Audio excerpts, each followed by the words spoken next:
കർത്താവായ യേശുക്രിസ്തുവിൻ്റെ അതിപരിശുദ്ധമുള്ള നാമത്തിന് മഹത്വം ഉണ്ടാകുമാറാകട്ടെ.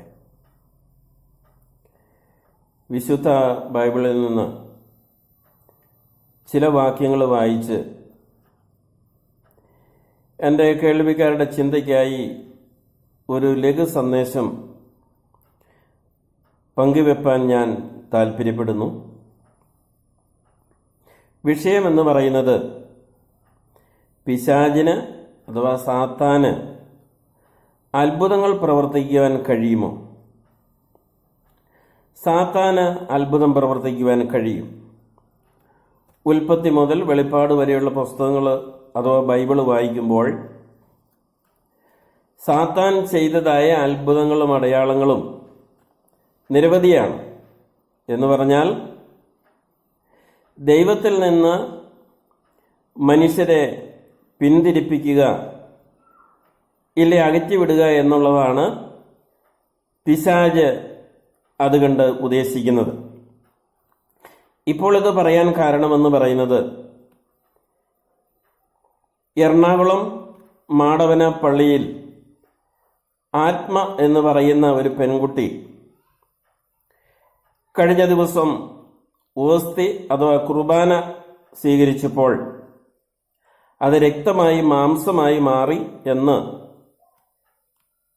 നാം വ്യത്യസ്തമായ പരസ്യങ്ങളിലൂടെ കണ്ടു. ഫേസ്ബുക്കിലൂടെയും അതുപോലെയുള്ള മാധ്യമങ്ങളിലൂടെ നാം കാണുകയും കേൾക്കുകയും ചെയ്യാനിട വന്നു. ഞാൻ പറയുന്നത് കാലാകാലങ്ങളിൽ ലോകത്തിൻ്റെ വിവിധയിടങ്ങളിൽ ഇതുപോലെയുള്ള അത്ഭുതങ്ങളും അടയാളങ്ങളും ഉണ്ടാകാറുണ്ട്, ഇല്ലെങ്കിൽ ഉണ്ടാക്കാറുണ്ട്. അതിൻ്റെ പിന്നിലും വലിയ ബുദ്ധിജീവികൾ ഉണ്ട്. എന്നാൽ പിശാച് അത് വളരെയധികം മുതലെടുക്കുന്നു എന്നുള്ളതാണ്. നമുക്കറിയാം, ചില വർഷങ്ങൾക്ക് മുമ്പ് റാണി എന്ന് പറയുന്ന ഒരു സ്ത്രീയെ ഓസ്തി കഴിച്ചപ്പോൾ അത് മാംസമായി മാറി. ചിലയിടങ്ങളിൽ മാതാവിൻ്റെ കണ്ണിൽ നിന്ന് കണ്ണുനീര് വന്നു, ചിലയിടങ്ങളിൽ രക്തം വന്നു. ഇങ്ങനെ വ്യത്യസ്തമായ നിലയിൽ അത്ഭുതങ്ങളും അടയാളങ്ങളും കാണിച്ച് വിശുദ്ധ ബൈബിളിൽ നിന്ന് അഥവാ യഥാർത്ഥമായ ദൈവവിശ്വാസത്തിൽ നിന്ന് അനേകരെ തെറ്റായ ദിശയിലേക്ക് കൊണ്ടുപോകുന്ന സാത്താന്റെ അഥവാ പിശാചിന്റെ വലിയൊരു പ്രവൃത്തി ഇന്ന് ലോകത്തിൽ ഉണ്ട് എന്നുള്ള കാര്യം നാം മറക്കരുത്. ആ സത്യം കർത്താവും അപ്പോസ്തലന്മാരും വിശുദ്ധ ബൈബിളിലും രേഖപ്പെടുത്തിയിട്ടുണ്ട്. കാരണം അത് നമുക്ക് ഇങ്ങനെ സംഭവിക്കാൻ സാധ്യതയുണ്ട് എന്നുള്ള വിഷയം നമ്മൾ വിശുദ്ധ ബൈബിൾ വായിച്ച് ആ സത്യം മനസ്സിലാക്കണം. എന്നാൽ ബൈബിൾ പഠനത്തിൻ്റെ കുറവ്, അഭാവം മൂലമാണ് ഇതുപോലെയുള്ള സംഭവങ്ങൾ സംഭവിക്കുമ്പോൾ അനേകരെ ഓടിക്കൂടുകയും അതിൻ്റെ പിറകെ പോവുകയും ചെയ്യുന്നത്. എന്നാൽ ക്രിസ്തു വിശ്വാസികൾ, ദൈവത്തെയും ദൈവവചനത്തെയും സ്നേഹിക്കുന്നവർ ദൈവവചനം പരിശോധിച്ച് ഈ സത്യങ്ങൾ മനസ്സിലാക്കണമെന്നാണ് എനിക്ക് എൻ്റെ കേൾവിക്കാരോട് പറയുവാനായിട്ടുള്ളത്. അതുകൊണ്ട് പിശാചിനും അത്ഭുതം പ്രവർത്തിക്കുവാൻ കഴിയും. പഴയ നിയമത്തിൽ നിന്നും പുതിയ നിയമത്തിൽ നിന്നും അനേക വാക്യങ്ങൾ ഉദ്ധരിച്ചുകൊണ്ട് കേൾവിക്കാരോട് പറയാൻ സാധിക്കും. എന്നാൽ പുതിയ നിയമത്തിലെ ചില വാക്യങ്ങൾ മാത്രം എടുത്തുകൊണ്ടാണ് ഇന്ന് എൻ്റെ കേൾവിക്കാരോട് പറയുവാനായിട്ട് ഞാൻ ആഗ്രഹിക്കുന്നത്. മത്തായി സുവിശേഷം അതിൻ്റെ 24-ാം അധ്യായത്തിൻ്റെ 4 മുതലുള്ള വാക്യങ്ങൾ വായിക്കുമ്പോൾ അവിടെ നാം ഇങ്ങനെ വായിക്കുന്നു: അതിന് യേശു ഉത്തരം പറഞ്ഞത്, ആരും നിങ്ങളെ തെറ്റിക്കാതിരിപ്പാൻ സൂക്ഷിച്ചുകൊള്ളുവിൻ. ഞാൻ ക്രിസ്തു എന്ന് പറഞ്ഞ് അനേകർ എൻ്റെ പേർ എടുത്ത് വരും, പലരെയും തെറ്റിക്കും. അപ്പം ഞാൻ ക്രിസ്തു എന്ന് പറഞ്ഞ് എൻ്റെ പേരെടുത്ത് അനേകരും വന്ന് പലരെയും തെറ്റിക്കുമെന്നാണ് പറയുന്നത്. അപ്പം നമ്മെ തെറ്റിക്കുവാനുള്ള യഥാർത്ഥ വഴികളിൽ നിന്ന് നമ്മെ വ്യതിചലിപ്പിക്കുവാനുള്ളതായ പിശാചിൻ്റെ വലിയ തന്ത്രം ഇന്ന് മനുഷ്യരുടെ ഇടയിൽ സമൂഹത്തിൽ നടക്കുന്നുണ്ട്. ആ പിശാചിന്റെ തന്ത്രങ്ങളിൽ ഒരു ഭാഗമാണ് ആത്മ എന്ന് പറയുന്ന ആ പെൺകുട്ടി ഓസ്തി കഴിച്ചപ്പോൾ രക്തമായി അഥവാ മാംസമായി മാറി എന്ന് പറയുന്നതിൻ്റെ ഒരു കാര്യം വീണ്ടും 24 അധ്യായത്തിന്റെ 23 മുതൽ വായിക്കുമ്പോൾ, അന്ന് ആരാനും നിങ്ങളോട് ഇതാ ക്രിസ്തു ഇവിടെ അല്ല അവിടെ എന്ന് പറഞ്ഞാൽ വിശ്വസിക്കരുത്. കള്ളക്രിസ്തുക്കളും കള്ളപ്രവാചകന്മാരും എഴുന്നേറ്റ് കഴിയുമെങ്കിൽ വൃതന്മാരെയും തെറ്റിപ്പാനായി വലിയ അടയാളങ്ങളും അത്ഭുതങ്ങളും കാണിക്കും. ഓർത്തുകൊള്ളുവിൻ, ഞാൻ മുൻകൂട്ടി നിങ്ങളോട് പറഞ്ഞിരിക്കുന്നു. ആകയാൽ നിങ്ങൾ അതാ അവൻ മരുഭൂമിയിൽ എന്ന് പറഞ്ഞാൽ പുറപ്പെടരുത്, ഇതാ അറകളിൽ എന്ന് പറഞ്ഞാൽ വിശ്വസിക്കരുത്. അപ്പൊ കർത്താവ് പറയാണ്, അവിടെ സംഭവിച്ചു, ഇവിടെ സംഭവിച്ചു, ഇവിടെ ഇങ്ങനെയുണ്ട്, അവിടെ അങ്ങനെയുണ്ട് എന്ന് പറഞ്ഞാൽ നിങ്ങൾ പോകരുതെന്നാ പറയുന്നത്. കാരണം ഇങ്ങനെ സംഭവിക്കുമെന്ന് കർത്താവ് പറഞ്ഞിട്ടുണ്ട്.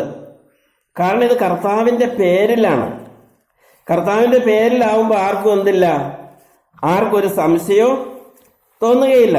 യേശുക്രിസ്തുവിന്റെ പേരിലാണല്ലോ. നമ്മൾ 2 കൊരിന്ത്യർ അതിന്റെ 11 അധ്യായത്തിന്റെ 14 വാക്യം വായിക്കുമ്പോൾ, സാത്താൻ താനും വെളിച്ചദൂതന്റെ വേഷം ധരിക്കുന്നുവല്ലോ. സാത്താനും എന്താ ചെയ്യണേ? വെളിച്ചദൂതന്റെ വേഷം ധരിക്കുന്നു, അല്ലേ? സാധാരണ മനുഷ്യൻ ചിന്തിക്കുമ്പോൾ എന്താണ്? ഒരു റോമൻ കത്തോലിക്ക പുരോഹിതൻ, ഇല്ലേ കന്യാസ്ത്രീ, ഇല്ലേ ബിഷപ്പ്, അല്ലെ, കത്തോലിക്ക സഭയുടെ നേതൃത്വ നിരയിൽ നിൽക്കുന്നവരാ പറയുന്നത്. അപ്പൊ ഇവർക്ക് അനുസരിക്കാതിരിക്കാൻ പറ്റില്ല. ഇവര് ക്രിസ്തുവിന്റെ പ്രതിപുരുഷന്മാരാന്നാ പറയണേ. ഇവര് പറയുന്നേ, ബൈബിളല്ല കേട്ടോ. അപ്പൊ അവര് പറയുന്നത് എന്ത് ചെയ്യും? ജനം വിശ്വസിക്കും. ഇവർക്ക് ദൈവദിനം പഠിപ്പിക്കാൻ അറിയില്ല, വിശുദ്ധ ബൈബിളിൽ നിന്ന് പറയാൻ അറിയില്ല. ബൈബിളിലെ ഒരു വാക്യമെടുത്ത് അത് ജനങ്ങൾക്ക് പറഞ്ഞു കൊടുക്കുവാൻ അവർക്കറിയില്ല. അവര് സാധുക്കളായ മനുഷ്യരെ ഇങ്ങനെ അത്ഭുതങ്ങളുടെയും അടയാളങ്ങളുടെയും പുറകെ നടന്ന് അവരെ നിത്യശിക്ഷാവിധിയിലേക്ക്, അവരെ നരകത്തിലേക്ക് തള്ളിവിടുകയാണ്. ഇങ്ങനെ കാലം കഴിക്കുകയാണ്. അതുകൊണ്ട് വെളിച്ചദൂതൻ ആരാണെന്ന് വിശുദ്ധ ബൈബിളിൽ നിന്ന് എന്ത് ചെയ്യണം? നമ്മൾ മനസ്സിലാക്കണം. വീണ്ടും നമ്മൾ 2 തെസ്സലോനിക്കർ അതിന്റെ 2 അധ്യായത്തിന്റെ 9 മുതലുള്ള വാക്യങ്ങൾ വായിക്കുമ്പോൾ, അധർമ്മമൂർത്തിയുടെ പ്രത്യക്ഷത നശിച്ചു പോകുന്നവർക്ക് സാത്താന്റെ വ്യാപാര ശക്തിക്ക് ഒത്തവണ്ണം വ്യാജമായ സകല ശക്തിയോടും അടയാളങ്ങളോടും അത്ഭുതങ്ങളോടും അനീതിയുടെ സകല വഞ്ചനയോടും കൂടെ ആയിരിക്കും. അവർ രക്ഷിക്കപ്പെടുവാൻ തക്കവണ്ണം സത്യത്തെ സ്നേഹിച്ചു കൊള്ളായികയാൽ തന്നെ അങ്ങനെ ഭവിക്കും. സത്യത്തെ വിശ്വസിക്കാതെ അനീതിയിൽ രസിക്കുന്ന ഏവർക്കും ന്യായവിധി വരേണ്ടതിന് ദൈവം അവർക്ക് ബോഷ്ക്ക് വിശ്വസിക്കുമാറ് വ്യാജത്തിന്റെ വ്യാപാര ശക്തി അയക്കുന്നു എന്ന് പറഞ്ഞാൽ, നാം ദൈവത്തെയോ വേണ്ട വിധത്തിൽ മനസ്സിലാക്കാൻ അറിയാൻ താല്പര്യം കാണിക്കാതെ ഈ കെട്ടുകഥകളിലും ഈ അത്ഭുതങ്ങളിലും ഈ അടയാളങ്ങളിലും എല്ലാം വിശ്വസിച്ച് നമ്മളെ നടന്നാൽ സാത്താന്റെ വ്യാപാര ശക്തി അത് നമ്മളിലേക്ക് പ്രവർത്തിക്കും. പിന്നെ നമുക്ക് ഒരിക്കലും എന്ത് ചെയ്യാൻ പറ്റില്ല? നമുക്ക് സത്യം തിരിച്ചറിയുവാനായിട്ട് നമുക്ക് സാധിക്കില്ല. കാരണം ഇവിടെ പറയുന്നത് എന്താണ്? സത്യത്തെ സ്നേഹിച്ചു കൊള്ളായികയാൽ തന്നെ അങ്ങനെ ഭവിക്കും. സത്യത്തെ വിശ്വസിക്കാതെ അനീതിയിൽ രസിക്കുന്ന ഏവർക്കും ന്യായവിധി വരേണ്ടതിന്. അപ്പൊ സത്യത്തെ വിശ്വസിക്കണമെങ്കിൽ, സത്യം മനസ്സിലാക്കണമെങ്കിൽ നമ്മൾ എന്ത് ചെയ്യണം? വിശുദ്ധ ബൈബിൾ വായിക്കണം. ബൈബിൾ വായിച്ചാലേ സത്യം നമുക്ക് മനസ്സിലാവുള്ളൂ. അവരും ഇവരും പറയുന്നു എന്ന് പറഞ്ഞ് നിങ്ങൾ അതിന്റെ പുറകെ പോയി കഴിഞ്ഞാൽ ഒരു ന്യായവിധി, ഒരു ശിക്ഷ, ഒരു നാശമായിരിക്കും നമുക്ക് സംഭവിക്കാൻ പോകുന്നത്. അതുകൊണ്ട് വിശുദ്ധ ബൈബിൾ എന്ത് പഠിപ്പിക്കുന്നു? അതാണ് നമ്മൾ അറിയേണ്ടത്. അപ്പോസ്തല പ്രവൃത്തി അതിന്റെ 17 അധ്യായത്തിന്റെ 11 മുതലുള്ള വാക്യങ്ങൾ വായിക്കുമ്പോൾ അവിടെ നമുക്ക് ഇപ്രകാരം കാണാം. അപ്പോസ്തലന്മാര് പഠിപ്പിച്ചത് അങ്ങനെ തന്നെയോ എന്ന് പറഞ്ഞാൽ ശരിയാണോ എന്നറിയുവാൻ ബെരോബയിലുള്ള വിശ്വാസികൾ തിരുവെഴുത്തുകളെ പരിശോധിച്ചു. ആര് പഠിപ്പിച്ചാലും പ്രസംഗിച്ചാലും കർത്താവോ അപ്പോസ്തലന്മാരോ ബൈബിളിലോ ഇത് രേഖപ്പെടുത്തിയിട്ടുണ്ടോ എന്നുള്ള കാര്യം നമ്മൾ എന്ത് ചെയ്യണം? നമ്മൾ പരിശോധിക്കണം. ഇല്ലെങ്കിൽ ഈ കാണുന്നതായ അത്ഭുതങ്ങളുടെയും അടയാളങ്ങളുടെയും പുറകെ പോയി ജീവിതം വെറുതെ പാഴാകുമെന്ന് മാത്രമേ ഉള്ളൂ. എന്നെ കേൾക്കുന്ന പ്രിയ സ്നേഹിത, യേശുക്രിസ്തുവിന്റെ ക്രൂശുമരണത്തിൽ വിശ്വസിച്ച് യേശുവിനെ ഹൃദയത്തിൽ രക്ഷിതാവും നാഥനുമായി സ്വീകരിച്ച് ദൈവത്തിന്റെ ആത്മാവ് നമ്മുടെ ഹൃദയത്തിൽ വന്നാൽ നമുക്ക് ദൈവവചനം വായിച്ചു കഴിഞ്ഞാൽ നമുക്ക് അത് ഗ്രഹിക്കുവാൻ സാധിക്കും. ഈ അന്ധകാര ശക്തിയുടെ പുറകെ പോയാൽ നമുക്കത് ഗ്രഹിക്കാൻ സാധിക്കില്ല. കാരണം സാത്താൻ ഒരിക്കലും നമുക്ക് പ്രകാശം തരില്ലല്ലോ, നമുക്ക് വെളിച്ചം തരില്ലല്ലോ. വീണ്ടും നമ്മൾ വെളിപ്പാട് പുസ്തകത്തിലേക്ക് വരിക. വെളിപ്പാട് പുസ്തകത്തിൽ വരുമ്പോൾ എന്താണ് പറയുന്നത്? പ്രതിമ സംസാരിക്കും. ഇവിടെ ഓസ്തി രക്തമായും മാംസമായും മാറുതല്ലേ ഉള്ളൂ. ഇവിടെ പറഞ്ഞ പ്രതിമ സംസാരിക്കും എന്നാ പറയണേ. കണ്ണിൽ നിന്ന് കണ്ണുനീര് വരുന്നു, ഇല്ലേ രക്തം വരുന്നു, ഇതുപോലെയുള്ള കാര്യങ്ങളല്ലേ ഉള്ളൂ. എന്നാൽ പ്രതിമകൾ സംസാരിക്കും. നിങ്ങളുടെ ദേശത്തുള്ള വലിയ വലിയ പ്രതിമകൾ സംസാരിക്കുമെന്നാണ് വിശുദ്ധ ബൈബിൾ പറയുന്നത്. വെളിപ്പാട് പുസ്തകം 13-ാം അധ്യായം അതിന്റെ 13 മുതൽ 18 വരെയുള്ള വാക്യങ്ങൾ വായിക്കുക. 13 മുതൽ ഞാൻ വായിക്കാം. അത് മനുഷ്യർ കാണുക ആകാശത്ത് നിന്ന് ഭൂമിയിലേക്ക് തീയിറക്കുമാർ വലിയ അടയാളങ്ങൾ പ്രവർത്തിക്കും. ഈ സാത്താന് അന്ധകാര ശക്തിക്ക് ആകാശത്ത് നിന്ന് ഭൂമിയിലേക്ക് തീയിറക്കുമാർ വലിയ അടയാളങ്ങൾ പ്രവർത്തിക്കും. എന്നിട്ട് മൃഗത്തിന്റെ മുമ്പിൽ പ്രവർത്തിക്കുവാൻ തനിക്ക് ബലം കിട്ടിയ അടയാളങ്ങളെ കൊണ്ട് ഭൂവാസികളെ തെറ്റിക്കുകയും വാളാൽ മുറിവേറ്റിട്ട് ജീവിച്ച മൃഗത്തിന് പ്രതിമയുണ്ടാക്കുവാൻ ഭൂവാസികളോട് പറയുകയും ചെയ്യുന്നു. മൃഗത്തിന്റെ പ്രതിമ സംസാരിക്കേണ്ടതിനും മൃഗത്തിന്റെ പ്രതിമയെ നമസ്കരിക്കാത്തവരെ ഒക്കെയും കൊല്ലിക്കേണ്ടതിനും മൃഗത്തിന്റെ പ്രതിമയ്ക്ക് ആത്മാവിനെ കൊടുപ്പാൻ അതിന് ബലം ലഭിച്ചു എന്ന് പറഞ്ഞാൽ ഇവിടെ ഒരു പ്രതിമ സ്ഥാപിക്കും.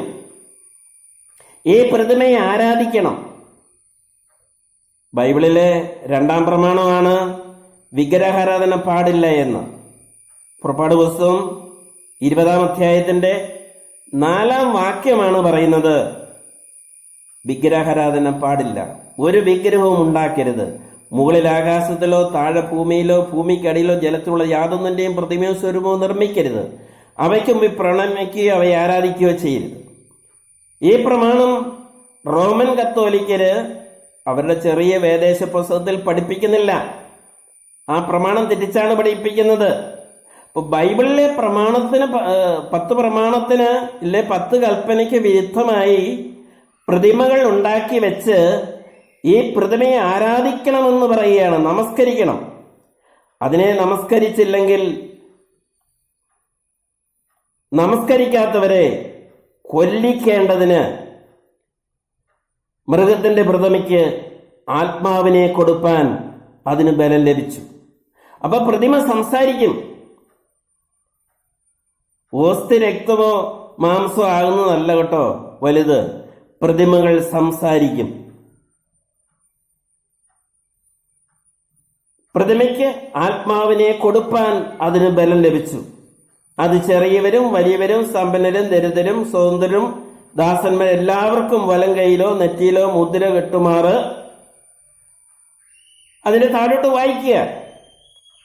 അപ്പൊ ഇവിടെ ഒരു പ്രതിമയുണ്ടാക്കും. ആ പ്രതിമയെ എന്ത് ചെയ്യണം? മനുഷ്യർ ആരാധിക്കണം. അപ്പൊ ഞാൻ പറഞ്ഞു വന്ന കാര്യമെന്ന് പറയുന്നത്, മാതാവിന്റെ കണ്ണിൽ നിന്ന് കണ്ണുനീര് വരുന്നതോ ഇല്ലേ വെള്ളം വരുന്നതോ ഓസ്തി രക്തമായോ മാംസമായി മാറുന്നതോ ഒന്നുമല്ല വലുത്. അതിലും വലുത് പ്രതിമകൾ സംസാരിക്കും. അതുകൊണ്ട് എന്റെ കേൾവിക്കാര് മനസ്സിലാക്കേണ്ട ഒരു കാര്യമെന്ന് പറയുന്നത്, ദൈവത്തിനും ദൈവവചനത്തിനും ഇല്ലേ ക്രിസ്തീയ ഉപദേശത്തിനും ഘടകവിരുദ്ധമാണ് എന്ന് ഇതിന്റെ പുറകെ നടക്കുന്ന, ഇല്ലെങ്കിൽ ഇതിനെല്ലാം കാണിച്ചു കൂട്ടുന്ന റോമൻ കത്തോലിക്ക പ്രസ്ഥാനം, അവർക്ക് ദൈവവചനത്തിനോ ദൈവിക ഉപദേശങ്ങൾക്കോ അവര് പ്രാധാന്യം കൊടുക്കുന്നില്ല. ഇങ്ങനെയുള്ള കെട്ടുകഥകളിലേക്ക് പോകുവാനാണ് അവര് താല്പര്യപ്പെടുന്നത്. അതുകൊണ്ട് ഈ സന്ദേശം കേൾക്കുന്ന എല്ലാവരോടും എനിക്ക് പറയാനുള്ളത്, നിങ്ങൾ വിശുദ്ധ ബൈബിൾ നിങ്ങൾ വായിക്കണം. ആ ബൈബിളിലെ സത്യങ്ങൾ നിങ്ങൾ മനസ്സിലാക്കണം. യേശു ക്രിസ്തു കഴിഞ്ഞ 2000 വർഷം മുമ്പ് എന്നെയും നിങ്ങളെയും രക്ഷിക്കുവാനായിട്ട് സ്വർഗത്തിൽ നിന്ന് മനുഷ്യനായി ഭൂമിയിലേക്ക് വന്നു. കന്യകാമറിയത്തിൽ ജനിച്ചു. എന്റെയും നിങ്ങളുടെയും പാപത്തിന് പരിഹാരമായി ക്രൂസിലൊരു ബലിയായി യാഗമായി തീർന്നു. ആ യേശു ക്രിസ്തുവിന്റെ ക്രൂശ് മരണത്തിൽ വിശ്വസിക്കുകയും യേശുവിനെ രക്ഷിതാവും നാഥനുമായിട്ട് നിങ്ങൾ ഹൃദയത്തിൽ സ്വീകരിക്കുകയും ചെയ്യുന്നുവെങ്കിൽ നിങ്ങൾക്ക് പാപമോചനം അഥവാ നിത്യജീവൻ ലഭിക്കും. യോഹന്നാന്റെ 1 പറയുന്നു, അവന്റെ പുത്രനായ യേശുവിന്റെ രക്തം സകല പാപവും പോക്കി നമ്മെ ശുദ്ധീകരിക്കും. നമ്മെ ശുദ്ധീകരിപ്പാൻ യേശുക്രിസ്തുവിന്റെ രക്തത്തിന് മാത്രമേ കഴിയൂ. യേശുവിനെ ഹൃദയത്തിൽ സ്വീകരിച്ച് ആത്മരക്ഷ പ്രാപിച്ചാൽ ദൈവത്തിന്റെ ആത്മാവ് നിങ്ങളുടെ ഹൃദയത്തിൽ വരും. നിങ്ങൾ ദൈവവചനം വായിച്ചു കഴിഞ്ഞാൽ നിങ്ങൾ ഗ്രഹിക്കുവാനായി സാധിക്കും. അതുകൊണ്ട് ഈ സന്ദേശം നിങ്ങളുടെ ജീവിതത്തിൽ പ്രയോജനപരമായി തീരുവാൻ, ദൈവവചനം വായിച്ച് സത്യത്തിന് വേണ്ടി നിലകൊള്ളുവാൻ ദൈവത്തിന്റെ പരിശുദ്ധാത്മാവ് ഈ സന്ദേശം കേട്ട ഏവരെയും ദൈവം സഹായിക്കട്ടെ എന്ന് ഓർപ്പിച്ചുകൊണ്ട് ഞാൻ എൻ്റെ ഈ ലഘു സന്ദേശം നിർത്തുന്നു. ഇനി ഇതിന്റെ ബാക്കിയായി പഴയ നിയമത്തിൽ സാത്താന്റെ പ്രവൃത്തികളെക്കുറിച്ച്, അത്ഭുതങ്ങളും അടയാളങ്ങളെക്കുറിച്ച് അടുത്ത മെസ്സേജിൽ എൻ്റെ കേൾവിക്കാരുമായി ഞാൻ പങ്കുവയ്ക്കും. അതുവരെയും നാം ആയിരിക്കുന്നിടങ്ങളിൽ ദൈവത്തിന്റെ ആത്മാവ് നമ്മെ ഓരോരുത്തരെയും സഹായിക്കട്ടെ, നടത്തട്ടെ എന്നുള്ള പ്രാർത്ഥനയോടുകൂടെ ഈ ലഘു സന്ദേശം നിർത്തുന്നു. കർത്താവിന്റെ അതിപരിശുദ്ധമുള്ള നാമത്തിന് വീണ്ടും മഹത്വം ഉണ്ടാകുമാറാകട്ടെ. ആമേൻ, ആമേൻ.